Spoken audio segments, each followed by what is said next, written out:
नमस्कार, good morning, सत श्री अकाल। बात कर रहे हैं हम मॉडर्न इंडिया की। और मॉडर्न इंडिया की शुरुआत की है हमने यूरोपीय कंपनियों के भारत आने से। कि यूरोपीय कंपनियां जो हैं, जो डिफरेंट कंपनीज बनाई गई थी, जिन्हें हम ईस्ट इंडिया कंपनीज भी कहते हैं, किस प्रकार से उनका आगमन जो है वो भारत में और ईस्ट इंडिया जो पूर्वी है दिशा, पूर्वी एशिया के देश हैं, वहाँ पर किस प्रकार से उनका इन्फ्लुएंस जो है वो होता है। पुर्तगाली कंपनी के बारे में हम बात कर चुके हैं। उम्मीद करता हूं वो लेक्चर आपको पसंद आया होगा। आज हम बात करेंगे डच ईस्ट इंडिया कंपनी की। नॉर्मली हम सभी ये जानते होते हैं कि भारत में ब्रिटिश ईस्ट इंडिया कंपनी का वर्चस्व जो है वो हावी रहा, उन्हीं का वर्चस्व रहा, इसमें कोई शक नहीं है, कोई दो राय नहीं है।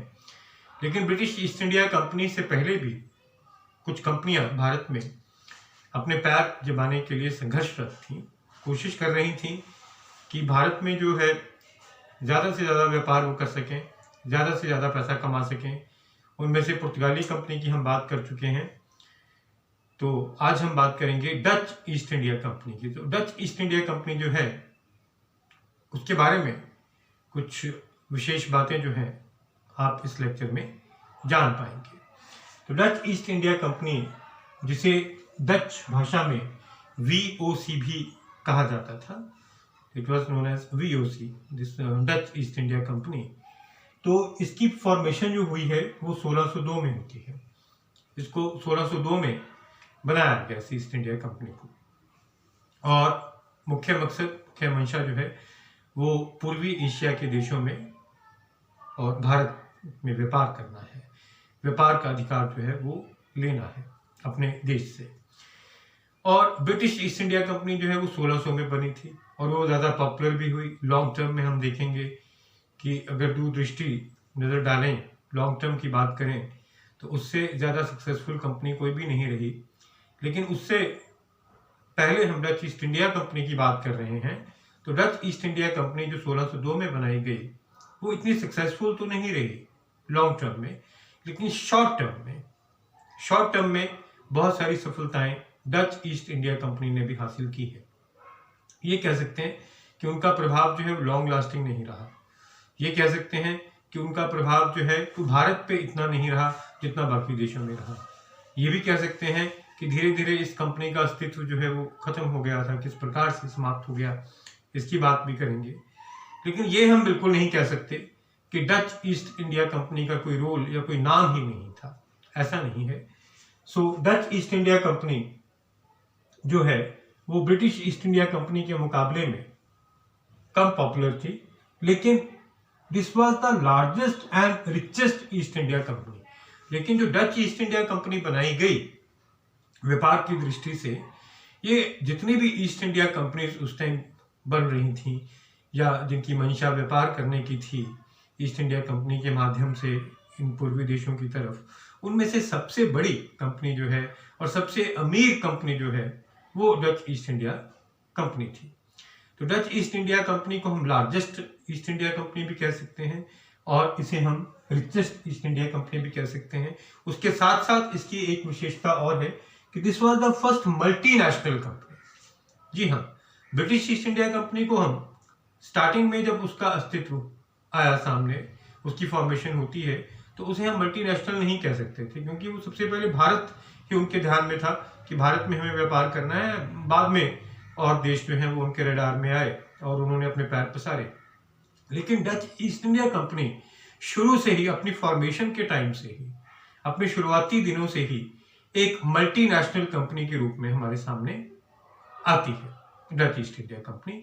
और एक साथ जो इनका एरिया ऑफ इन्फ्लुएंस है वो 5-7 देशों में हो गया था। भारत है, भारत के साथ ही इन्होंने इंडोनेशिया, जावा, सुमात्रा, जो पूर्वी देश हैं, पूर्वी एशिया के देश हैं ये वाले, इंडोनेशिया, जावा, सुमात्रा, बाली, फिलीपींस, यहाँ पर जो है अपने पैर जमा लिए थे, साथ साथ ही पैर पसार लिए व्यापारिक दृष्टि से। और यहाँ पे मैंने ये बात और लिखी हुई है कि डच ईस्ट इंडिया कंपनी जो है वही अकेली कंपनी थी जिसे आज्ञा मिली थी, जिसे परमिशन मिली थी जापान के साथ व्यापार करने की। किसी और यूरोपीय कंपनी को ये परमिशन जो है वो नहीं दी गई थी। जापान में नागासाकी में एक टापू में इन्हें अपना हेड ऑफिस बनाया था और only Dutch East India Company was the company who was given permission to have the trading links with the Japan, no other company was given it.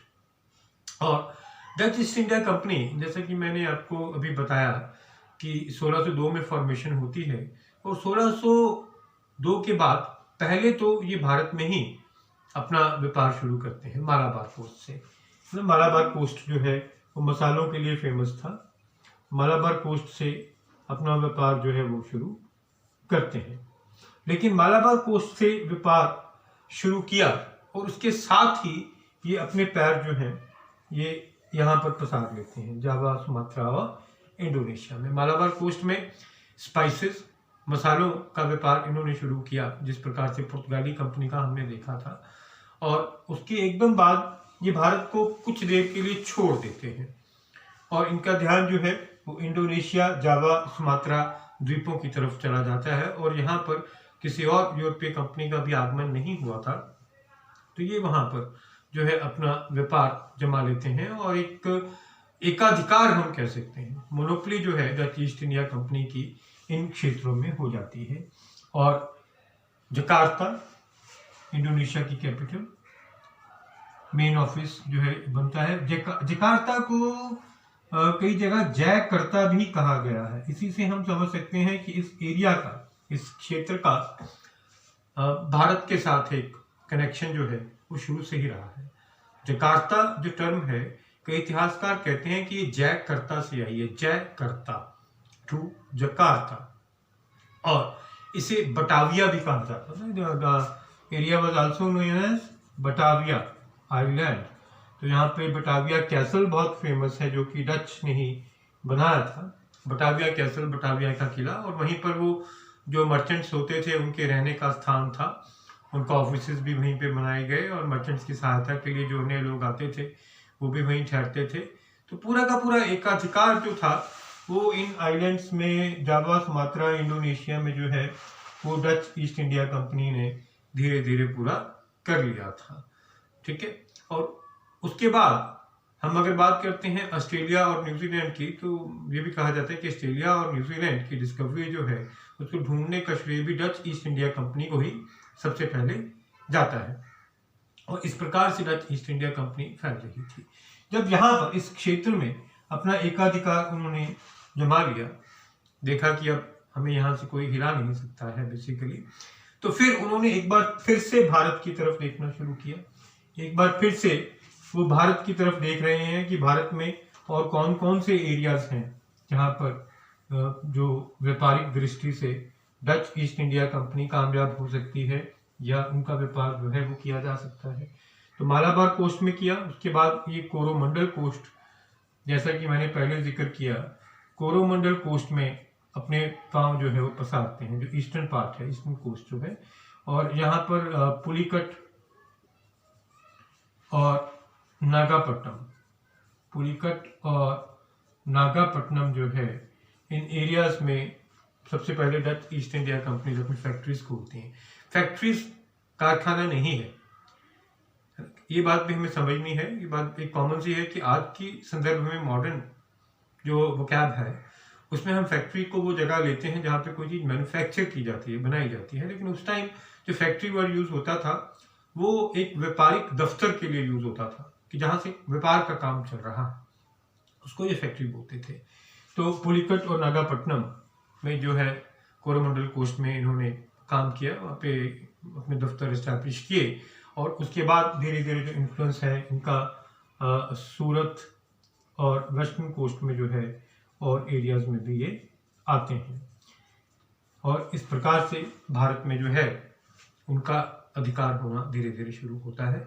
और शुरू के दिनों में इनका मुकाबला, इनका संघर्ष जो है वो ब्रिटिश ईस्ट इंडिया कंपनी के साथ नहीं था, पुर्तगाली कंपनी के साथ था, पुर्तगाली ईस्ट इंडिया कंपनी के साथ था। और इस संघर्ष में पुर्तगाली जो है वो गोवा और कोंकण के एरिया में अपना अधिकार जमा कर रखते हैं और बाकी जगह जो है वो डच सक्सेसफुल होते हैं, बाकी जगह जो है वो डच सक्सेसफुल होते हैं।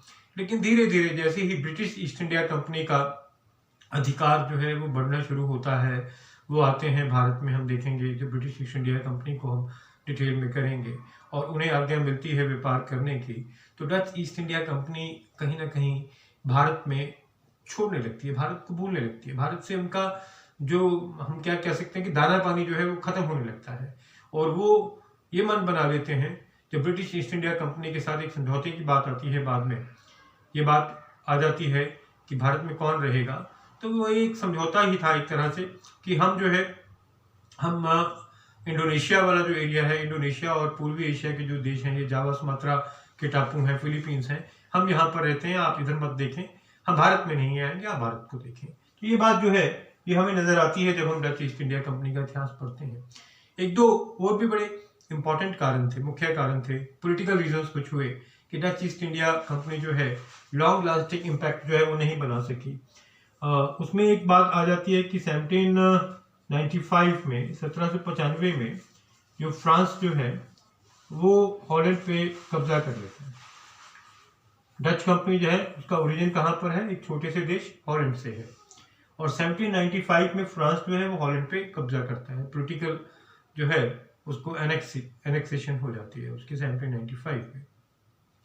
और जब डच ईस्ट इंडिया कंपनी बनाई गई थी उस टाइम डच एम्पायर था, एक डच रिपब्लिक था एट दैट टाइम। एक बड़ा एरिया जो है यूरोप का वो सारा का सारा एरिया डच रिपब्लिक के अधीन था। और अब क्या होता है कि 1795 में फ्रांस कैप्चर्स हॉलैंड। तो फ्रांस जब कैप्चर कर लेता है हॉलैंड में, तो एक समझौते के तहत जितनी भी जो यहाँ पर फैक्ट्रीज थी, जहाँ जितने भी दफ्तर थे, जितना भी इनका अधिकार था भारत में व्यापारिक दृष्टि से, वो सभी वो ब्रिटिश ईस्ट इंडिया कंपनी को दे देता है, ब्रिटिश ईस्ट इंडिया कंपनी को सौंप देता है। हाँ, नेचुरली मुफ्त में नहीं, धनराशि ली गई और वो सारी फैक्ट्रीज, वो सारे दफ्तर, वो सारे अधिकार व्यापार करने के ब्रिटिश ईस्ट इंडिया कंपनी को दे देता है। इस प्रकार से जो factories Dutch East India company ने भी इस्टेब्लिश की थी वो ब्रिटिश ईस्ट इंडिया कंपनी के पास आ जाती हैं, वो ब्रिटिश कंपनी के पास आ जाती हैं। लेकिन ब्रिटिश ईस्ट इंडिया कंपनी ये वायदा करती है कि हम इंडोनेशिया, जावा सुमात्रा की तरफ नहीं जाएंगे, हम उधर नहीं देखेंगे। तो वो अपना प्रभाव जो है वो उधर जमाने की कोशिश बिल्कुल भी नहीं करते हैं। श्रीलंका, जिसे उस टाइम सिलोन कहा जाता था, श्रीलंका के नाम से लोग कम जानते थे और सिलोन के नाम से ज़्यादा जानते थे। तो एक बहुत मशहूर रेडियो स्टेशन भी हुआ है, रेडियो सिलोन।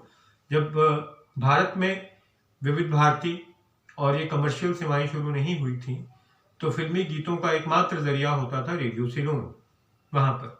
तो वही सिलोन कहाँ से आता था, तो उसका जो ट्रांसमिशन था वो श्रीलंका में था। तो जबकि हम बात कर रहे हैं उस टाइम में जो सिलोन नाम जो है वही पॉपुलर था, श्रीलंका नहीं था।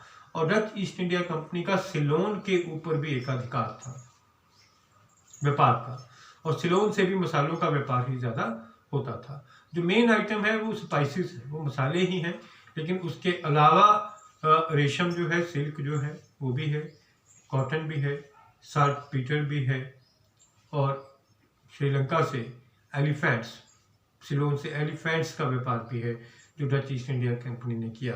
तो ये बात भी कही जाती है।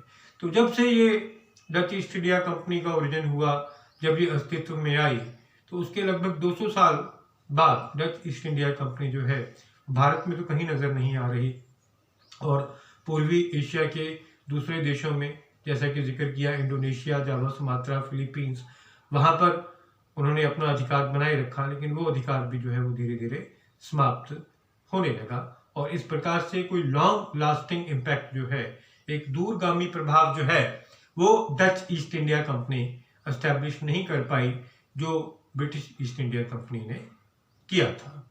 उम्मीद करता हूँ कि आज का ये लेक्चर जो डच ईस्ट इंडिया कंपनी पर आधारित था, ये आपको अच्छा लगा होगा। If you like the lecture तो सब्सक्राइब करें channel history by Rakesh Baba.